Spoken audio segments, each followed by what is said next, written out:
कृषि कानूनों पर केंद्र सरकार का बड़ा फैसला सामने आया है। पीएम ने तीनों कृषि कानूनों को वापस लेने का ऐलान किया है। हम तीनों कृषि कानून वापस ले रहे हैं, ये पीएम मोदी ने आज अपने संबोधन में कहा। इसके साथ ही सभी विपक्षी पार्टियों को झकझोर दिया है अपने इस फैसले से। हम तीनों कृषि कानून वापस ले रहे हैं। आज प्रधानमंत्री नरेंद्र मोदी ने अपने संबोधन में ये बड़ी बात और ये बड़ा ऐलान किया है। किसानों के हित में लगातार जिस तरह से तीनों कृषि कानून को लेकर किसान प्रदर्शन कर रहे थे, आंदोलन कर रहे थे और दिल्ली के तमाम बॉर्डर पर अड़े हुए थे, ऐसे में मोदी सरकार का आज ये बड़ा फैसला सामने आया। तीनों कृषि कानून को वापस ले रहे हैं। पीएम मोदी ने आज अपने संबोधन में जिक्र किया। एक तरफ यूपी दौरे पर तो दूसरी तरफ पीएम मोदी का संबोधन के दौरान ये बड़ा ऐलान करना कहीं ना कहीं बेहद महत्वपूर्ण फैसला। और इसके साथ ही लगातार अब विपक्ष जो है उसके पास जो सबसे बड़ा मुद्दा था कृषि कानून को लेकर, वो मुद्दा अब खत्म हो चुका है। तो तीनों कृषि कानून को वापस लेने के लिए आज प्रधानमंत्री नरेंद्र मोदी ने अपने संबोधन में जिक्र किया। किसानों के आंदोलन को अब जो लगातार किसान का आंदोलन गरमाया हुआ था वो कहीं ना कहीं ठंडा पड़ता हुआ नजर आएगा। और 2022 में आगामी चुनावों को लेकर ये बड़ा फैसला जो है लिया गया है। ऐसे में पंजाब और यूपी में जो चुनाव होने हैं उसको लेकर ये फैसला कहीं ना कहीं बेहद महत्वपूर्ण है। और इसके साथ ही अब किसानों को साधने की भी पूरी कोशिश है। और जिस तरह से आज प्रधानमंत्री अपने संबोधन में इन तमाम बातों का जिक्र किए कि कहीं ना कहीं कुछ वर्ग जो है, किसानों का कुछ वर्ग जो है वो इस कानून के खिलाफ था, लेकिन हमारे लिए ये महत्वपूर्ण था। ऐसे में कोई भी किसान जो है नाराज ना रहे, इसके लिए ये जो कृषि कानून है वो वापस लिए जा रहे हैं। और इन कृषि कानूनों को वापस लेने का ऐलान आज प्रधानमंत्री नरेंद्र मोदी की तरफ से संबोधन में किया गया। तो राष्ट्र को संबोधित करते हुए प्रधानमंत्री नरेंद्र मोदी ने ये बड़ा ऐलान किया है तीनों कृषि कानूनों को वापस लेने के लिए। और ये बहुत बड़ा फैसला, अब जिस तरह से प्रधानमंत्री नरेंद्र मोदी ने ये फैसला लिया है उसके बाद से अब विपक्ष जो है यहाँ पर पूरी तरह से मौन हो चुका है, क्योंकि सबसे बड़ा मुद्दा विपक्ष के पास कृषि कानून को लेकर था, किसानों का मुद्दा था। ऐसे में जो कृषि कानून है उसे रद्द किए जाने की और वापस ले जाने की बात अब मोदी सरकार की तरफ से कही गई, तो जाहिर तौर पर केंद्र सरकार की तरफ से जो बड़ा ऐलान किया गया है, ऐसे में विपक्ष के पास मुद्दों की कमी हो गई है। तो जाहिर तौर पर क्योंकि कृषि कानून को लेकर जो मुद्दा सबसे ज्यादा, सबसे बड़ा, सबसे गंभीर था 2022 के चुनाव को देखते हुए, ऐसे में केंद्र सरकार की तरफ से जो बड़ा ऐलान किया गया ये किसानों के लिए बेहद महत्वपूर्ण माना जा रहा है। और लगातार विपक्षी पार्टियों की प्रतिक्रिया भी सामने आ रही है। तो दिल्ली के मुख्यमंत्री अरविंद केजरीवाल भी इसको लेकर ट्वीट कर चुके हैं। और अगर हम कैप्टन अमरिंदर का जिक्र करें, उन्होंने भी ट्वीट करके और ये बातें कही है और साथ ही केंद्र सरकार का धन्यवाद किया है, क्योंकि कैप्टन अमरिंदर सिंह जब कांग्रेस पार्टी से उन्होंने इस्तीफा दिया उससे पहले वो, आपको बता दें कि अमित शाह से मुलाकात किए थे।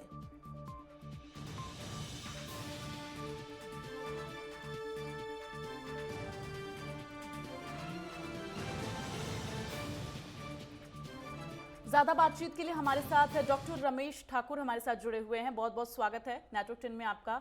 लेकिन रमेश ठाकुर जी, जिस तरह से आज केंद्र सरकार की तरफ से बड़ा फैसला लिया गया है, और हम अभी इससे पहले कैप्टन अमरिंदर का जिक्र कर रहे थे, जब पंजाब में वो कांग्रेस पार्टी छोड़े उससे पहले वो अमित शाह से मुलाकात किए थे, जब उन्होंने मुख्यमंत्री पद से इस्तीफा दिया, और उन्होंने इस बात का जिक्र किया था वो कि कृषि कानून को लेकर मुलाकात कर रहे हैं। ऐसे में अब कृषि कानून को वापस लिए जाने की भी बात कही गई केंद्र सरकार की तरफ से, तो जाहिर तौर पर वो जो मुलाकात थी और आज जो फैसला लिया गया है कहीं ना कहीं एक बहुत महत्वपूर्ण फैसला, किस तरह से आप देख रहे हैं? नहीं दीप्ति, फैसला तो महत्वपूर्ण है, लेकिन इस फैसले के पीछे बहुत कुछ लोगों ने खो दिया। लगभग 703 लोगों के घरों के चिराग बुझ गए, कई लोग इसमें हताहत हुए। 1 साल हो गया पूरा इसका आंदोलन को बैठते हुए। मुझे लग रहा है ये फैसला बहुत देरी से लिया गया हुआ है। ये फैसला अगर पहले लिया जाता तो मुझे लग रहा है ये चीजें इतनी हो नहीं पाती। अब आप जब बिल्कुल चुनाव के दहलीज पे आ गए हो, उत्तर प्रदेश को आपको जीतना है, आगे फिर 2024 की तैयारी करनी है, उसके इर्द गिर्द अगर आप देखो तो ये सारा फैसला उसी के आसपास दिखाई देता है। और बहरहाल फैसले के बाद तुरंत ही राकेश टिकैत का भी ट्वीट आया। उन्होंने साफ कर दिया है कि जब तक कानून में, क्योंकि ये संवैधानिक प्रक्रिया है, संवैधानिक प्रक्रिया के द्वारा ये कानून बनाए गए थे, संसद में बनाए गए थे, तो उन्होंने वही मांग को दोहराया कि जहां से इस कानूनों का उदय हुआ था वहां से जब तक लिखित में इस कानून को रद्द नहीं किया जाएगा, आंदोलन फिलहाल नहीं किया जाएगा, आंदोलन यथावत चलता रहेगा। दूसरी बात, आंदोलन में एक चीज और बड़ी जुड़ी हुई थी, जो मांग थी एमएसपी की गारंटी लेना, उस पर कोई फैसला नहीं लिया गया। मुझे लग रहा आंदोलन शायद भी जल्दी ना उठे, किसान बात से जल्दी ना जाए, ये एमएसपी पे जो गारंटी कानून की जो बात कर रहे थे वो मुझे लग रहा वो उनकी यथावत रहेगी, उस पर मांगते रह गया। लेकिन बहरहाल देखा जाए जिस तरीके से ये फैसला लिया गया है, तो मुझे लग रहा है कि ये तो हम लोग आपके चैनल पे भी डिबेटों में बात हो चुकी थी कि जब चुनाव नजदीक आ जाएगा तो सरकार इस तरह का फैसला लेगी। लेकिन वो कहते ना, वो जब चिड़िया चुग गई खेत तो अब पछताने से क्या हो, तो बहुत कुछ हो चुका है। क्योंकि अगर सरकार ये चाहे कि ये जो हमारे पे जो डेंट लग चुका है उस डेंट को हटाने की अगर ये इनकी मंशा रही होगी कि इससे हमें चुनावों में फायदा हो जाएगा और इससे सारी चीजें फट जाएगी, तो मुझे ऐसा दिखता नहीं है। क्योंकि किसानों के भीतर बहुत आक्रोश है, बहुत गुस्सा है। जिन 703 किसानों ने शहादत दी है, जो शहीद हुए हैं, जो बेमौत मारे गए हैं, तो मुझे लग रहा उनके परिवारों को ये जो आज का जो फैसला है वो उस जख्म पे फिर मरहम लगाएगा। मतलब एक तौर पे कहा जाए कि उनको वो चीजें नहीं मिल पाएंगी और जिनकी उन्होंने सोची थी, जिन्होंने उन्होंने मांगे करी थी। ये फैसला निश्चित रूप से अच्छा है, स्वागत योग है, लेकिन बहुत देरी से लिया गया है। लेकिन रमेश जी, ये भी देखिए जिस तरह से आज प्रधानमंत्री नरेंद्र मोदी जब राष्ट्र को संबोधित कर रहे थे उस दौरान उन्होंने बहुत नम शब्दों में कहा, क्योंकि कुछ जो वर्ग विशेष है, किसान का जो वर्ग विशेष है वो आंदोलन कर रहा था, लेकिन उनके लिए वो भी महत्वपूर्ण था कि वो किसान भी खुश रहें सरकार से, किसान के और इसीलिए उन्होंने इस कृषि कानून को वापस लिया है। और लेकिन साफ तौर पर कहना था प्रधानमंत्री नरेंद्र मोदी का कि जो छोटे किसान हैं उनको इससे जरूर नुकसान होगा।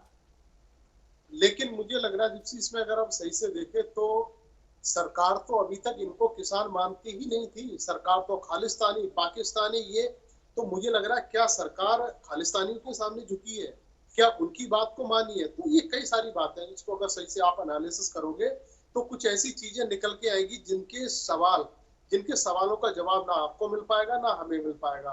वो जवाब सिर्फ सरकार के पास है, वो सरकार जवाब किसी को देगी नहीं। अभी तक जितने भी किसान बैठे हुए थे उनको हर तरीके से प्रताड़ित किया गया। जिन शब्दों का इस्तेमाल सरकार को नहीं किया जाना चाहिए था तो उनको किया गया। देखो एक बहुत बड़ा उदाहरण है, आप अपने बच्चे के लिए जब बाजार से एक जूता खरीद के लाते हो, बच्चा कहता है कि वो जूता मेरे पैर में काट रहा है, तो आप कोई अभिभावक ये नहीं चाहेगा अपने बच्चे को कहेगा कि तू जबरदस्ती जूते को पहन, अगर जूता काट रहा उठा के फेंक दे, नहीं दूसरा ले आएंगे।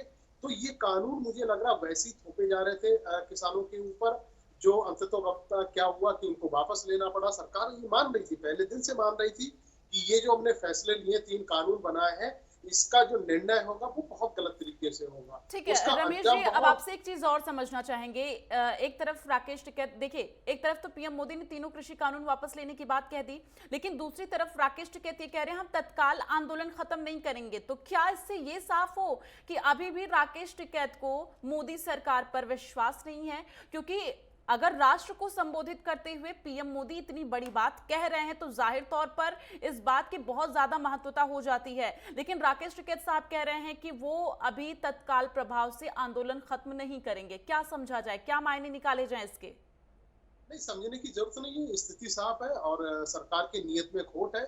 आप राष्ट्र के संबोधन के नाम पे कुछ कह दो, बरवली चीजों से काम नहीं चलता है दीप्सी। मुझे लग रहा है ये सारी चीजें जब सरकार कुछ कहती है, सरकार का कोई बड़ा अधिकारी जब कहता है तो भी लिखित में होता है। आप तो प्रधानमंत्री हैं, प्रधानमंत्री ने अगर राष्ट्र को संबोधित किया है तो मुझे लग रहा जो कानून संवैधानिक प्रक्रिया के तहत संसद में पारित हुए थे वहीं से निरस्त होंगे, और उन कानूनों को निरस्त कौन करेगा? राष्ट्रपति करेगा। राष्ट्रपति के पास ही जब चीजें जाएंगी, बरवली कहने से कुछ नहीं होता है, ये आपको लिखित में देना पड़ेगा। देखिए लेकिन अगर राष्ट्र को संबोधित करते हुए, रमेश जी, अगर राष्ट्र को संबोधित करते हुए पीएम मोदी इतनी बड़ी बात कह रहे हैं तो जाहिर तौर पर इस बात की महत्वता बन जाती है। आप कह रहे हैं सरकार की नीयत में खोट, अगर नीयत में खोट होता तो इस तरह की इतनी बड़ी बात कही ही ना जाती। ये मेरे कहने से, आपके कहने से नहीं होगा। जनता और किसान भरोसा नहीं कर रहे हैं पीएम के ऊपर, ये बात हम सबको माननी पड़ेगी। पीएम ने तो बीच में 3-4 बार, एक बार ये भी कहा था कि किसान और मेरे बीच की एक फोन की दूरी है। वो तो बेचारे किसान तभी से कह रहे हैं कि वो फोन कौन सा है जिस फोन पे हम लोग फोन करें और ताकि हमारी पीएम से बात हो रही। ये भी राष्ट्र संबोधन में कहे हुए शब्द हैं, लेकिन उन शब्दों पे और उनको बयानों पे अमल आज तक नहीं तो हुआ। क्या पहल ये की सही गई बात है। थी रमेश जी, पहल की गई थी कि चलिए ठीक है कॉल किया जाए? अगर एक कॉल की दूरी है तो क्या पहल की गई और किसानों ने पहल की और पीएम मोदी ने उसे स्वीकार नहीं किया? क्या कहना किसान चाह रहे हैं आप? किसान चंदूनी साहब और आपके टिकैत साहब एक प्रतिनिधि मंडल कई बार जो कृषि मंत्री हैं तोमर साहब उनसे मिले थे कि हमें प्रधानमंत्री से बात करवाओ। ये एक मर्तबा पहल नहीं हुई है, कई बार पहल हुई है, लेकिन उसका जवाब नहीं आया, उसका अनुकूल जवाब नहीं आया। ये क्या बात कर रहे हो आप? ये हुई है बात है। ठीक है रमेश जी, आपके पास लौटेंगे और हमारी सहयोगी ईशा ठाकुर पंजाब से हमारे साथ जुड़ी हुई हैं। ईशा, जिस तरह से प्रधानमंत्री नरेंद्र मोदी ने आज ये बड़ा ऐलान किया है और इसके साथ ही तीनों कृषि कानून को वापस लेने की बात कही है, अगर देखा जाए तो जब कैप्टन अमरिंदर सिंह ने मुलाकात की थी गृह मंत्री अमित शाह से, उस दौरान इन कानूनों को लेकर बातचीत हुई थी और जब उन्होंने मुख्यमंत्री पद से इस्तीफा दिया उसके बाद उन्होंने 2 बार मुलाकात की। ऐसे में कहीं ना कहीं ये बेहद महत्वपूर्ण हो जाता है और इसके बाद अब इस तरह का फैसला लिया जा रहा है केंद्र सरकार की तरफ से। और फिलहाल आप ये बताइए कि अभी किस तरह से वहां पर माहौल है, क्योंकि लगातार किसान जो है जश्न मनाते हुए भी नजर आ रहे हैं, तमाम ऐसी तस्वीरें सामने आ रही हैं। जी बिल्कुल, देखिए संयुक्त किसान मोर्चा का भी अब फैसला आ चुका है। उनकी तरफ से अपना एक वक्तव्य यहाँ पर जारी किया गया है मीडिया में, जिसमें उन्होंने कहा है कि प्रधानमंत्री नरेंद्र मोदी की तरफ से श्री गुरु नानक देव जी के प्रकाश पर्व में जो ये फैसला लिया गया है, जिसमें तीनों कृषि कानूनों को वापस लेने का ऐलान किया है, उसका हम धन्यवाद करते हैं। लेकिन अभी हम दिल्ली की सीमाओं से उठेंगे नहीं। उसकी वजह उन्होंने कहा है कि जब संसद में तीनों कृषि कानूनों को सरकार वापस लेगी, उस दौरान वो अपनी इसे ऐतिहासिक जीत बताएंगे और उसके बाद ही वो दिल्ली से वापस अपने घरों पर लौटेंगे। लेकिन तमाम जितने राजनेता हैं उनकी तरफ से ये आग्रह किया जा रहा है किसानों से कि अब कृषि संबंधी कानूनों को वापस सरकार ले चुकी है, जिसको लेकर ये माना जा रहा था कि जो कानून संसद में पारित हुए हैं उसे सरकार नहीं वापस लेगी, क्योंकि इसे कहीं ना कहीं सरकार पर आने वाले समय में और भी जो वर्ग हैं वो दबाव बनाएगा। लेकिन आज के मौके पर सरकार ने ये बड़ा फैसला लिया है, ऐतिहासिक जीत बता रहे हैं। क्योंकि आपने पूछा कि किस तरीके का माहौल है, यहाँ पर कुछ लोग मेरे साथ हैं, इनसे ही हम जान लेते हैं। जैसे सरकार ने आज एक तोहफा दे दिया है कृषि कानूनों को लेकर, तीनों कृषि कानून वापस ले रहे हैं, कैसे देखते हैं आप? मैं कहना जी बहुत ਵਧੀਆ ਫੈਸਲਾ ਹੈ। ਜਿੱਦਾਂ ਜਿਵੇਂ ਅੱਜ ਪਹਿਲਾਂ ਤਾਂ ਵਧਾਈ ਦਿੰਦਾ ਮੈਂ ਸਾਰਿਆਂ ਨੂੰ, ਕਿਉਂਕਿ ਅੱਜ ਗੁਰਪੁਰਬ ਦਾ ਦਿਹਾੜਾ ਤੇ ਮੈਨੂੰ ਲੱਗਦਾ ਮੋਦੀ ਨੇ ਵੀ ਇਹ ਤਾਂ ਹੀ ਤੋਹਫਾ ਦਿੱਤਾ ਪੰਜਾਬੀਆਂ ਨੂੰ, ਕਿਉਂਕਿ ਇਹਦੇ ਵਿੱਚ ਨਾ ਜੀ ਬਹੁਤ ਲੋਕਾਂ ਦਾ ਨੁਕਸਾਨ ਹੋਇਆ, ਕਰੀਬ 650 ਲੋਕਾਂ ਦੀਆਂ ਜਾਨਾਂ ਗਈਆਂ ਨੇ ਤੇ ਉਹ ਕਿਸੇ ਨਾ ਕਿਸੇ ਹੁਣ ਕਿਤੇ ਮਤਲਬ ਕਿ ਲੇਖੇ ਤਾਂ ਲੱਗਣਗੀਆਂ ਜੀ, ਕਿਉਂਕਿ ਹੁਣ ਚਲੋ ਉਹਨਾਂ ਦੇ ਪਰਿਵਾਰਾਂ ਨੂੰ ਮੁਆਵਜ਼ਾ ਵੀ ਦੇਣਾ ਚਾਹੀਦਾ ਸਰਕਾਰ ਨੂੰ। ਇਹ ਜਿਹੜੇ ਕਾਨੂੰਨ ਸੀ ਬਹੁਤ ਜ਼ਰੂਰੀ ਸੀਗੇ। ਜੇ ਹੁਣ ਕਿਸਾਨ ਕੋਲ ਆਪਣੀ ਜ਼ਮੀਨ ਹੀ ਰਹੂਗੀ ਤਾਂ ਉਹ ਕਾਸੇ ਵੀ ਜੋਗਾ ਨਹੀਂ ਹੈਗਾ ਜੀ। ਤਾਂ ਮੇਰੇ ਹਿਸਾਬ ਨਾਲ ਬਹੁਤ ਵਧੀਆ ਫੈਸਲਾ ਜੀ ਇਹ। ਹੁਣ ਅੱਗੇ ਜਿਹੜੇ ਜਿਵੇਂ ਕਿਸਾਨ ਜਥੇਬੰਦੀਆਂ ਦਾ ਜਿਹੜੀ ਮੰਗ ਰਹੂ ਉਹ ਵੀ ਉਹਨਾਂ ਨੂੰ पूरी करनी चाहिए है जी बिल्कुल। देखिए आपने भी सुना कि किस तरीके से इन्होंने कहा कि बहुत ही ईशा ठीक है, आपके पास लौटेंगे, आप बनी रहिए हमारे साथ। रमेश जी, एक बार फिर से आपका रुख करेंगे। जिस तरह से किसानों में जश्न का माहौल है, जाहिर तौर पर कृषि कानून वापस लिए जाने की अगर बात कही जा रही है तो किसान खुश नजर आएंगे। लेकिन अब राकेश टिकैत कह रहे हैं कि कृषि कानून के मुद्दों के साथ साथ और भी किसान के कई मुद्दे हैं, सरकार उन पर भी बातचीत करे तभी आंदोलन खत्म होगा। अभी तक तो कृषि कानून था, लेकिन अब और भी मुद्दे सामने लाए जा रहे हैं। नहीं, अब नहीं लाए जा रहे हैं। आपको पता होना चाहिए, ये संयुक्त किसान मोर्चा का जब पहले दिन से बैठे हुए थे, ये जो मुद्दे हैं साथ में जोड़े गए। एमएसपी के कानून और बिजली पे जो इन्होंने वृद्धि करी थी जो कृषि के लिए, उसको वापस लेना, इस तरीके से 7 ऐसे मुद्दे हैं जो कृषि कानूनों के साथ में चल रहे हैं। ये कोई अब से नहीं जोड़े जा रहे हैं। आपका कहना गलत है कि अब और जोड़ दिए गए, पहले के हैं। अब रही बात जिस तरीके से कृषि कानून का था ना, कृषि कानून अगर वापस ले जाने की बात कही जा रही तो जाहिर तौर पर किसान और सरकार के बीच में मुलाकातों का दौर होगा। और अगर मोदी सरकार ने, प्रधानमंत्री मोदी ने अगर ये कहा था कि एक फोन कॉल की दूरी है, तो जाहिर तौर पर फोन कॉल पर भी जो और मुद्दे हैं वो सुलझाए जा सकते हैं, बातचीत आगे की जा सकती है। लेकिन जो अभी आंदोलन सबसे ज्यादा अहम आंदोलन मायने रखता है, क्योंकि इसको लेकर सुप्रीम कोर्ट भी जो है इसमें सख्ती दिखा चुका है, क्योंकि सुप्रीम कोर्ट की तरफ से भी कहा जा चुका है दिल्ली के जो तमाम रास्ते हैं किसानों की तरफ से जो बंद पड़े हैं, आने जाने वाले लोगों को कितनी दिक्कतों का सामना करना पड़ रहा है। रमेश जी, मैं पहले आपके सवाल पे आता हूँ। आपने अभी कहा कि ये फोन कॉल की आपने जिक्र करा। आप मुझे बताइएगा उस फोन कॉल पे इन्होंने प्रधानमंत्री ने झूठ बोला था कि नहीं बोला था? उस फोन को ढूंढने के लिए कितने किसान नेता उनके इर्द गिर्द घूमते रहे थे, कितने मंत्रियों से बात करी थी। किसान आंदोलन जब से हुआ पहले दिन से हम लोग खबर कर रहे हैं, हम पहले दिन से हमारी नजर है, एक एक घटना पे हमारी नजर बनी हुई, इसमें क्या हुआ, किसने झूठ बोला, किसने क्या बोला, ये सारी चीजें। 11 दौर की जब वार्ता हुई है उस दौर में जो कृषि मंत्री तोमर साहब क्या बोलते थे, पीयूष गोयल क्या बोलते थे, बाकी मंत्री क्या बोलते थे, उनको सिर्फ रटा रटा एक बात कही जाती थी कि आप संयुक्त किसान मोर्चा के बीच में जो आप बात करो यही बोलना, इसके अलावा आप कुछ नहीं बोलना है। आप क्या बात कर रहे हो? एक फोन कॉल की जो दूरी थी उस समय, अगर उस फोन का नंबर इनको मिल जाता, मुझे लग रहा मसला सुलझ जाता। ये चीजें नहीं होती है, 700 किसानों की मौत नहीं हो पाती, ये 1 साल तक ये नहीं चल पाता। अब आपने उस समय फैसला ले लिया जिस समय आपको चुनावों में माइलेज लेना है, चुनावों में फायदा लेना है, तो ठीक है। देखो मैं भी ये स्वागत करता हूँ कि ठीक है, देर आए दुरुस्त आए, कृषि कानून को वापस लेने की बात कही जा रही, बहुत अच्छी बात है। मुझे लग रहा इसके साथ साथ तुरंत ही उन कागजों को, उन दस्तावेजों को भी इनको डिस्क्लोज कर देना चाहिए कि हमने बर्बली तो बोल दिया है, ये आ गया राष्ट्रपति से हमारे जाहिर पास तौर पर लिखित आगे होगा। अभी वर्बली अगर कहा है तो कागजी तौर पर भी आगे होगा, क्योंकि अभी आज ही तो संबोधन हुआ है और संबोधन में इस बात का जिक्र हुआ है, तो जाहिर तौर पर थोड़ा तो समय लगेगा ना रमेश जी। ठीक है, ईशा आपके पास आऊंगी। आप लगातार वहां पर मौजूद है, लोगों से बातचीत करिए, जानने की कोशिश कर रही है कि तीनों कृषि कानून वापस लिए जाने की बात कही गई, जिसके बाद से लगातार जश्न का माहौल है। और आज गुरु नानक देव के देव प्रकाश पर्व पर जिस तरह से माहौल जो है बेहद उत्साहित है, और ऐसे में ये फैसला आना कहीं ना कहीं पंजाब किसानों के लिए बहुत महत्वपूर्ण है। ईशा जी बिल्कुल, देखिए जो किसान आंदोलन में इस वक्त जो डटे हुए हैं उसमें बहुत बड़ा तबका जो है वो पंजाब से ही किसानों का गया हुआ है, और इसकी शुरुआत भी किसान आंदोलन की जो हुई थी वो पंजाब से ही हुई थी। उसके बाद हरियाणा जुटा, उसके बाद यूपी, उसके बाद धीरे धीरे दूसरे राज्य भी जुटने लग गए। लेकिन अगर हम पंजाब की बात करें, तभी प्रधानमंत्री नरेंद्र मोदी ने आज के दिन को चुना और आज उन्होंने ऐलान किया। और आपने ये भी जिक्र किया कि जिस तरीके से ऐलान अभी हुआ है, क्योंकि संसद का सत्र अभी बुलाया नहीं गया है, उसके बाद ही संसद में, क्योंकि इस कृषि जाहिर तौर पर, और ये तीनों कृषि कानून वापस लिए गए हैं, ऐसे में लिए जाने की बात कही गई है आज पीएम मोदी की तरफ से, और आगे कागजी तौर पर भी ये प्रक्रिया आगे बढ़ेगी। लगातार हमारे साथ रमेश ठाकुर जी जुड़े हुए हैं। रमेश, जिस तरह से अब कानून तो वापस लिए जाने की बात कही गई है, लेकिन अगर हम जिक्र करें किसान आंदोलन को लेकर, तो जो आंदोलन चल रहा है और साथ ही 2022 में विधानसभा चुनाव हैं उत्तर प्रदेश में, पंजाब में और तमाम राज्यों में, लेकिन कहीं ना कहीं ये फैसला बेहद महत्वपूर्ण हो जाता है। किस तरह से आप देख रहे हैं? देखिए, 5-7 दिन के बाद में पार्लियामेंट का सत्र जो है वो स्टार्ट होने वाला है। मुझे लग रहा है किसान आंदोलन और किसान नेता तब तक इंतजार करेंगे। इंतजार उनको रहेगा कि पार्लियामेंट से ये तीनों कानून को निरस्त करा जाए और लिखित में इनको पूरी सीट दी जाए कि ये निरस्त हो गया।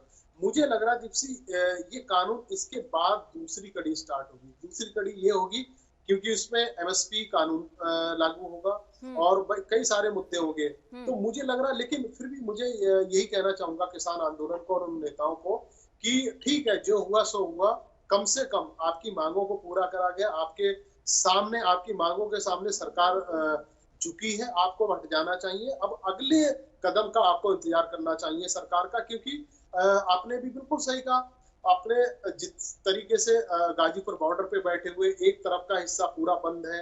जब कोई अगर यूपी से जब दिल्ली आने की कोशिश करता है, वो फिल्म सिटी से होके या जहां तहां से होके आता है, उनको बड़ी दिक्कत का सामना करना पड़ता है।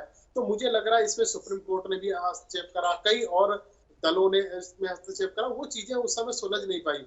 अब अगर प्रधानमंत्री जी ने अगर ये घोषणा कर दी है कि तीनों कानून को रद्द किया जाएगा, मुझे लग रहा है संयुक्त किसान मोर्चा को एक मीटिंग करनी चाहिए, साथ लोगों को आपस में बैठना चाहिए और इस पे कोई एक रॉयल, कोई हेल्थी एक ऐसा फैसला लेना चाहिए। संगठन की मीटिंग है और बैठक है, अब इस बैठक में क्या महत्वपूर्ण निर्णय लिए जाएंगे ये देखना होगा।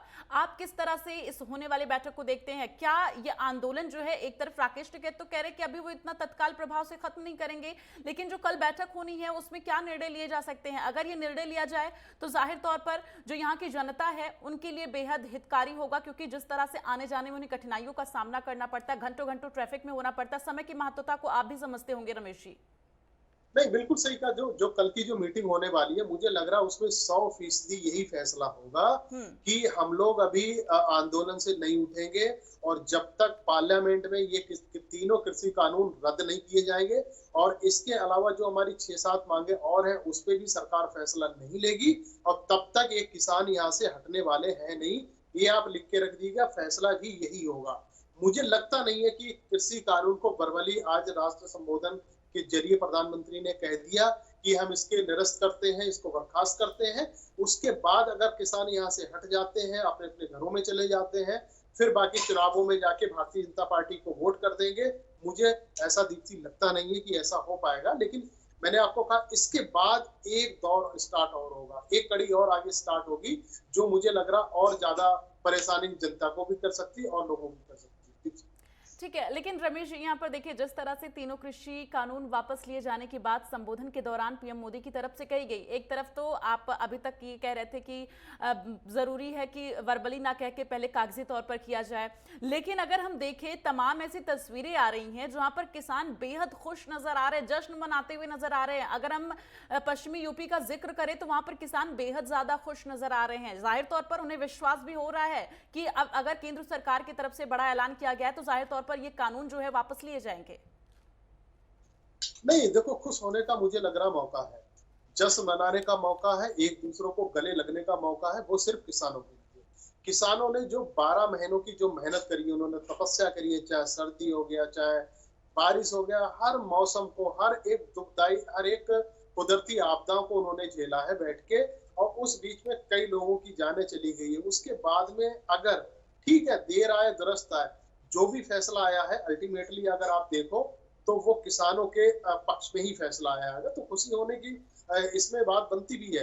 लेकिन इसमें एक पहलू और ये भी है, जिस समय का आपको याद होगा 26 नवंबर को, जब पिछले साल जब किसान आंदोलन जब हो रहा था, तो उस समय कुछ देश के छुटपुट ऐसे किसान संगठन थे जो रजिस्टर्ड नहीं थे, जो कागजों में नहीं थे, वो जाके इस कानून जो बैठे हुए हैं किसान आंदोलन, उनके खिलाफ और कृषि कानून के पक्ष में जाते थे और सरकार को समर्थन दे रहे थे।